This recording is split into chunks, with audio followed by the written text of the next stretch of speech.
With a powerful set of features released in iClone 8, the folks at Realtime have just announced an update release to their rich feature animation tools for creators. Realtime's iClone 8 pushes on to provide a more easy to use and quality of life improvement for animators, filmmakers, and artists. This set of features would help artists create more engaging stories, beautiful visuals, and bring their ideas to life even more easily. iClone 8 introduced artists to the world of character motion direct, next-level animation tools for facial and full-body rigs, multi-rig setup integration, physics dynamics, advanced facial performance tools, rig controls, and a whole lot more. And today we're getting some more improvement to this set of tools, which should definitely help artists create more faster and easier.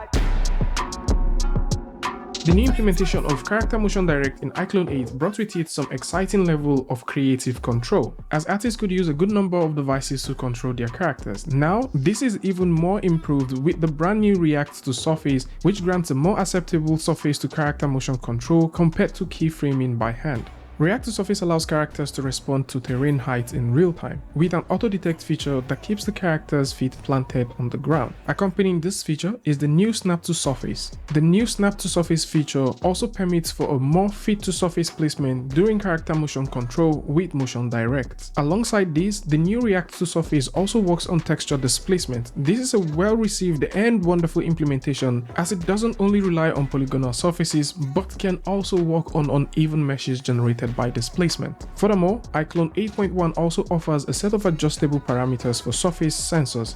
This would allow artists to tweak and also have access to some advanced and impressive results, which in turn can smooth out jitters, which are caused by characters moving on terrains, and also allow characters to pre-anticipate changes in floor and terrain elevation. So when next you're animating or controlling your characters with Motion Direct in iClone 8, artists no longer need to bother so much if the character would intersect or penetrate the surface that they're standing on.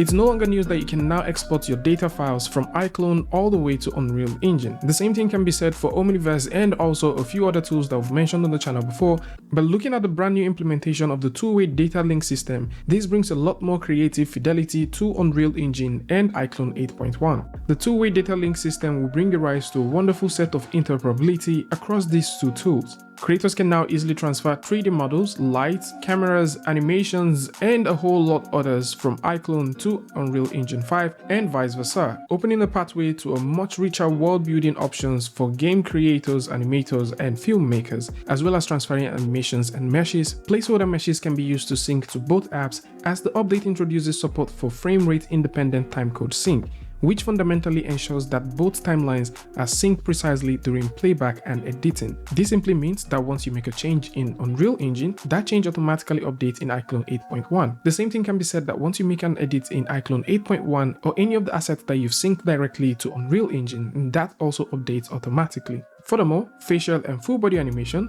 light and cameras, keyframes, and wall to object space positioning can also be transferred for that incredible final cinematic finish in Unreal Engine 5. And for animators trying to transfer that beautiful rig to MetaHuman, this is also extremely possible. You can now retarget directly to MetaHuman and at the same time to any custom rig of choice and transfer both facial and full body animation from one rig that exists in iClone over to another one that exists in Unreal Engine.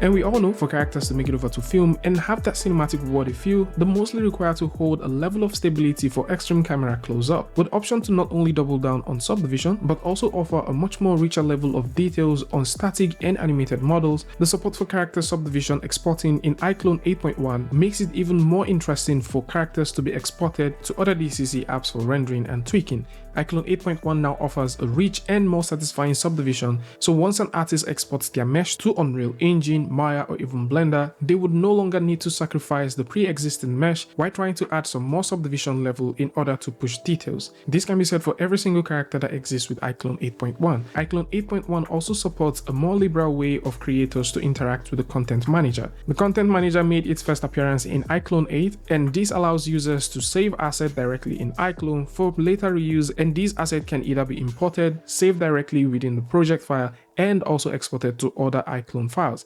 Now, this contains some very interesting ways of searching based off certain tags, and currently these searches can now include animations, export, import, and also object-based name tags. So this is more like it for those who like to take a look at iClone 8.1 and you like to explore with some of the nice features and also experiment with some of the cool things that iClone 8.1 now brings to the table. Links to this is going to be in the description, so do well to check it out.